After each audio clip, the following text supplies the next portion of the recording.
There's a wave crossing the Caribbean Sea right now, carrying moisture pulled straight from the warm waters off West Africa, thousands of miles away. And every single day, meteorologists across the hurricane basin are watching it with the same question in mind, not whether it's dangerous yet, because right now it isn't. The question is whether it could become dangerous, and more importantly, what the atmosphere would actually have to do in the coming days to turn an ordinary ripple of clouds and thunderstorms into the kind of system that ends up with a name, a forecast cone, and a place on every local news broadcast from Puerto Rico to the Texas coast. To understand what's happening in the Caribbean this week, and why this particular hurricane season has been unusually quiet so far, you need to understand exactly how a tropical wave is born, what has to happen for it to grow into something worse, and why, more often than most people realize, the atmosphere simply says no. Let's start with what a tropical wave actually is, because the term gets used constantly during hurricane season without much explanation, and understanding the basic mechanics here is essential to understanding everything else in this story. A tropical wave, sometimes called an easterly wave, is a naturally occurring disturbance in the trade winds, the steady, persistent winds that blow from east to west across the tropics. These waves typically originate over Africa, often forming as air moves off the Sahara Desert and interacts with more humid air along the coast of West Africa, creating a kind of ripple or kink in the otherwise steady flow of easterly wind. That ripple then propagates westward across the entire Atlantic Ocean, carried along by the same trade winds that gave rise to it in the first place, journeying thousands of miles over open water before eventually reaching the Caribbean Sea, and sometimes continuing further still into the Gulf of Mexico or up along the eastern seaboard of the United States. During a typical Atlantic hurricane season, which officially runs from June 1st through November 30th, dozens of these tropical waves march across the ocean at fairly regular intervals, and the overwhelming majority of them never develop into anything more than what they already are. A broad area of showers and thunderstorms disorganized without any real rotation or defined center, drifting along with the prevailing winds until they eventually dissipate or bring some rain to whatever landmass happens to be in their path. Right now, one of these waves sits in the central and eastern Caribbean, positioned roughly between 10 and 17 degrees north latitude, generating what the National Hurricane Center's own tropical weather discussion describes as scattered moderate convection and isolated stronger thunderstorm activity. That's meteorological language for exactly what it sounds like. Clusters of rain and storms, some more intense than others, moving through the region without, as of right now, showing the kind of organized, rotating structure that would define an actual developing tropical system. Alongside this wave, the broader Caribbean weather pattern currently includes a moderate pressure gradient between low pressure sitting over northern South America and high pressure to the north, which is driving fresh to strong trade winds and choppy seas in the range of 6 to 9 feet across the central Caribbean. In plain terms, it's a breezy, showery stretch of tropical ocean right now, the kind of weather that's entirely normal for this time of year, without currently showing signs of transitioning into anything more organized or more dangerous. To understand why this particular wave, or really any tropical wave, might or might not develop into something more serious, you have to understand the handful of ingredients that meteorologists look for when assessing tropical development potential, because it isn't random and it isn't mysterious.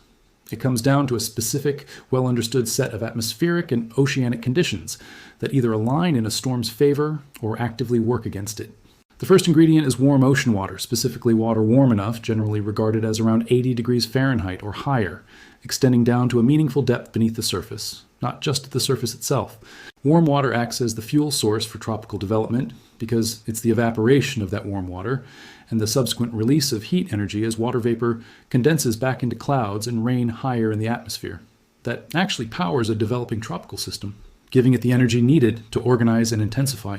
Right now, sea surface temperatures across large parts of the tropical Atlantic and Caribbean remain warmer than the long-term historical average, part of a broader pattern researchers have been tracking for the past several years, meaning that, in terms of fuel availability alone, the ocean itself isn't the limiting factor holding back development this particular hurricane season. The second essential ingredient is low wind shear, and this is genuinely one of the most important factors determining whether any given tropical wave actually develops. And it's also, as it happens, the primary factor currently working against development in the Caribbean this year. Wind shear refers to the difference in wind speed and direction at different altitudes in the atmosphere. When wind shear is low, meaning winds blow at roughly similar speeds and from roughly similar directions throughout the lower and upper atmosphere, a developing tropical system is able to maintain its vertical structure, building itself upward into an organized column of thunderstorms circling around a central core, gradually developing the kind of rotation that eventually becomes a tropical depression, then potentially a tropical storm, and ultimately, if conditions remain favorable, a hurricane. When wind shear is high, meaning winds at different altitudes are blowing at significantly different speeds or in significantly different directions,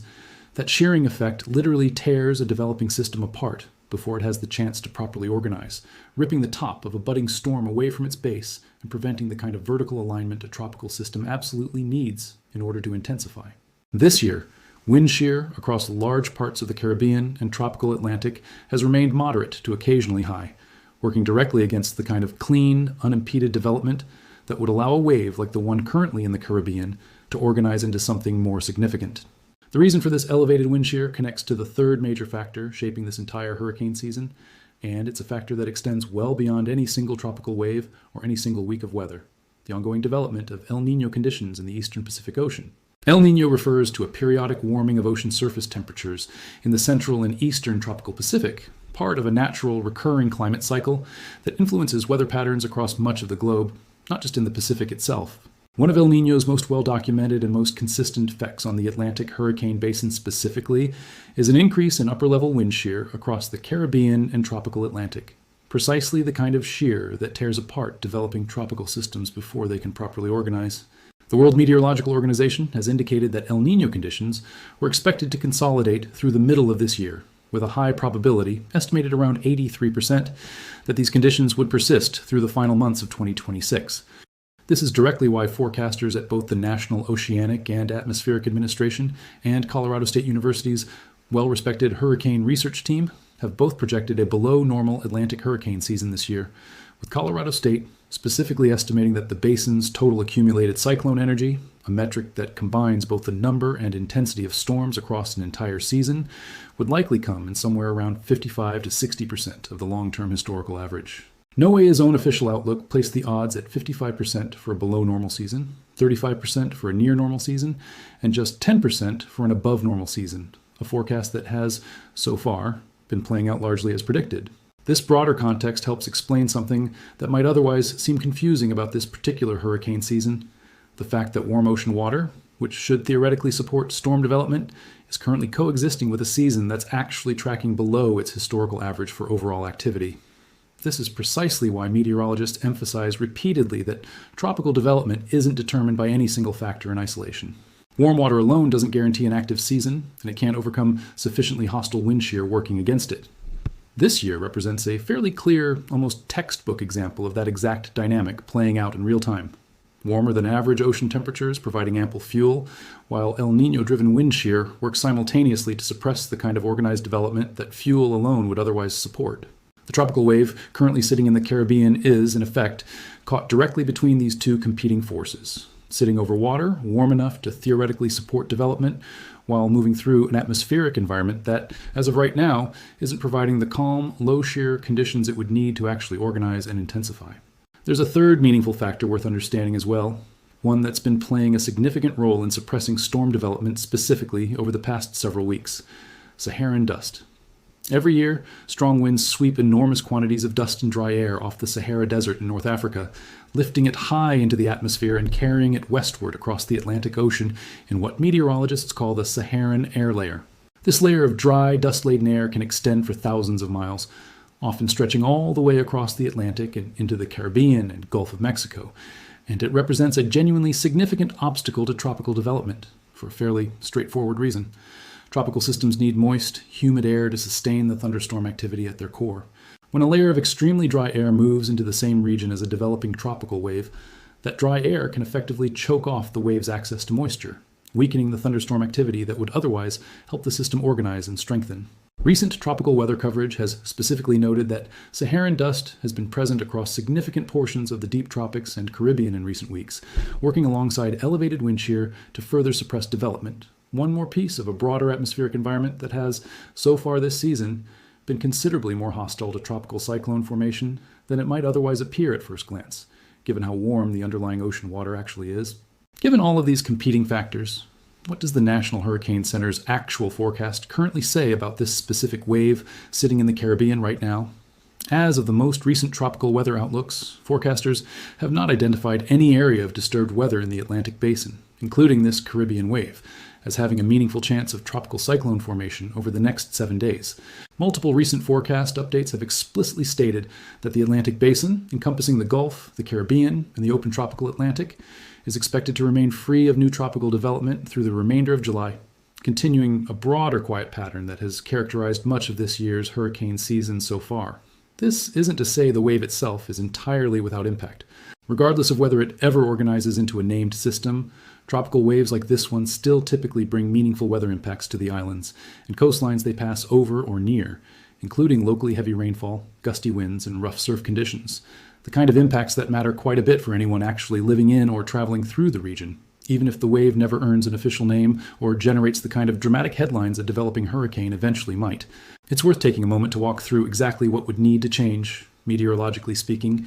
for a wave like this one to actually transition from an unorganized cluster of storms into something the National Hurricane Center would classify as a tropical depression, the first official step on the path toward becoming a named tropical storm or eventual hurricane. First, the wave would need to slow down and consolidate, developing a more defined center of circulation, essentially a specific point around which the surrounding thunderstorm activity begins organizing and rotating, rather than remaining a loose, sprawling area of disorganized showers spread across a wide swath of ocean. Second, the wind shear across the specific area where the wave is located would need to relax meaningfully, dropping to a low enough level that the system's thunderstorm activity could build vertically without being torn apart by winds blowing at significantly different speeds or directions at different altitudes. Third, the wave would need to either move away from any interfering layer of dry Saharan air, or that dry air would need to dissipate on its own, allowing sufficient moisture to feed the developing system's core thunderstorm activity. When all three of these conditions align simultaneously, which does happen regularly throughout a typical hurricane season, even one running below the historical average like this year, a tropical wave can transition remarkably quickly from a disorganized cluster of storms into an officially designated tropical depression, sometimes within the span of just 24 to 48 hours, once conditions genuinely become favorable. This is precisely why hurricane forecasters maintain such close, continuous attention on features like the wave currently crossing the Caribbean, even when current conditions clearly aren't supportive of development. Atmospheric conditions across a hurricane basin aren't static. Wind shear patterns shift, Saharan dust layers move and dissipate, and the broader large-scale weather pattern governing an entire ocean basin can change meaningfully within the span of just a week or two. A tropical wave that shows no signs of development on a Monday can, under the right subsequently shifting conditions, become a named tropical storm by the following weekend, which is exactly why forecasters continue tracking every wave that crosses the Atlantic and Caribbean throughout the entire season, regardless of how unremarkable any individual wave might appear on any given day. There's also an important, sobering point that meteorologists and emergency management officials alike consistently emphasize during any hurricane season, including notably quieter ones, like this year appears to be tracking toward, and it's worth stating clearly here rather than glossing over it. A below normal season, in terms of the total number of named storms or the overall accumulated cyclone energy across the entire basin, does not mean a below normal risk for any specific location that happens to get struck by whatever storms do eventually form. Meteorologists point to numerous historical examples of hurricane seasons that finished well below their long-term average in terms of total storm count and overall activity, yet still produced a single devastating hurricane that caused enormous damage and loss of life in one specific location. The overall seasonal activity level and the risk faced by any individual coastal community during any individual storm are simply two different things, and conflating them can lead to dangerously misplaced complacency. It only takes one storm making landfall in exactly the wrong place to make an otherwise quiet season feel anything but quiet for the people actually living through that specific storm's impact. Given that context, it's worth understanding a bit more about the broader tropical weather picture beyond just this single Caribbean wave, because the overall pattern across the wider Atlantic basin right now offers useful additional context. As of the most recent tropical weather discussions, meteorologists have noted a few other features scattered across the wider basin, including a far eastern Atlantic tropical wave positioned well out over open ocean, still thousands of miles from the Caribbean or United States coastline, moving generally westward, along with a couple of surface troughs, elongated areas of lower atmospheric pressure, extending across parts of the western Atlantic near the Bahamas, each associated with scattered showers and thunderstorms, but similarly showing no immediate signs of organized tropical development. This is a fairly typical pattern for late July and a below normal hurricane season. Multiple areas of disturbed tropical weather scattered across the basin at any given time, most drifting along without developing into anything more organized, occasionally producing locally heavy rainfall or gusty winds wherever they happen to track. while forecasters continue monitoring all of them simultaneously for the moment when atmospheric conditions might finally align in favor of genuine development. Meanwhile, it's worth noting that the broader 2026 hurricane season hasn't been entirely without activity, even if the Caribbean specifically has remained relatively quiet. Tropical storm Bertha, for instance, developed earlier this year and, as of the most recent updates, had moved well inland, weakening as it tracked near the Louisiana and Texas border, no longer posing a significant tropical threat, but still capable of bringing locally heavy rainfall to the areas it moved across. This illustrates another important aspect of how tropical development actually unfolds across an entire season. Storms don't necessarily form directly in the Caribbean itself. Some develop in the Gulf of Mexico, others form well out in the open Atlantic, and track for a week or more before ever approaching land. And the specific location where any individual storm eventually develops depends heavily on exactly where, at any given moment, the combination of warm water, low wind shear, and adequate moisture happens to align most favorably. For anyone living in or with connections to the Caribbean, the Gulf Coast, or the broader Atlantic hurricane basin, the practical takeaway from this specific wave, and from the broader pattern shaping this year's hurricane season overall, is fairly straightforward, even if it isn't as dramatic as a headline promising an imminent, powerful storm might suggest. Right now, today, this particular tropical wave does not represent a significant organized threat, and current forecasts do not anticipate it developing into a named storm within the coming week. That could change, because tropical weather patterns genuinely can shift within a matter of days.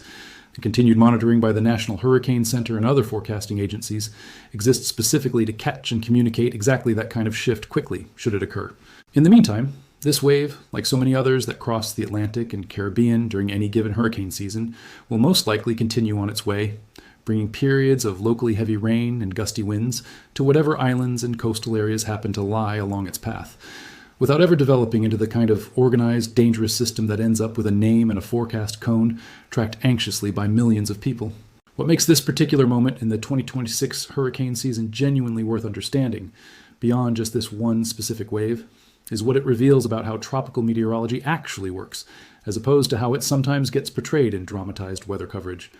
Hurricanes and tropical storms don't simply appear out of nowhere, driven by some vague, unpredictable force of nature. They emerge from a specific, well-understood, and increasingly well-forecasted combination of ingredients: warm ocean water, low wind shear, adequate atmospheric moisture, and a source disturbance like a tropical wave to begin the entire process. When those ingredients align, development can happen remarkably quickly. When they don't, as has largely been the case across much of the Caribbean and broader Atlantic basin this particular season, even a persistent parade of tropical waves crossing the ocean week after week can continue passing through without ever organizing into something more dangerous. Understanding that distinction between the raw ingredients that make development possible and the actual atmospheric conditions required to trigger it is exactly what allows meteorologists to track something like this week's Caribbean wave with genuine scientific precision, rather than simply reacting to whatever happens to cross the ocean with generalized, undifferentiated alarm. As this hurricane season continues through its remaining months, running all the way through the end of November, additional tropical waves will undoubtedly continue marching across the Atlantic from Africa, just as they have for as long as meteorologists have been tracking this basin. Most will likely follow the same pattern this current wave appears to be following, passing through the Caribbean or wider Atlantic, bringing locally significant rainfall and wind to whatever land happens to sit in their path, without ever organizing into a system dangerous enough to earn an official name. But as El Nino conditions potentially begin to weaken later in the season, a pattern some forecasters have suggested could unfold as the year progresses, and as ocean temperatures across the basin remain warmer than the historical average, the underlying ingredients for more significant development will remain present, waiting for the specific combination of reduced wind shear and adequate atmospheric moisture that could allow some future wave, whether it's this one or another one still forming off the African coast right now, to finally organize into the season's next real storm. For now, though, based on everything the actual data currently shows, this week's Caribbean wave remains exactly what it appears to be. One more disturbance in a long, continuous procession of tropical waves moving through a hostile atmospheric environment that, as of right now, simply isn't allowing it to become anything more.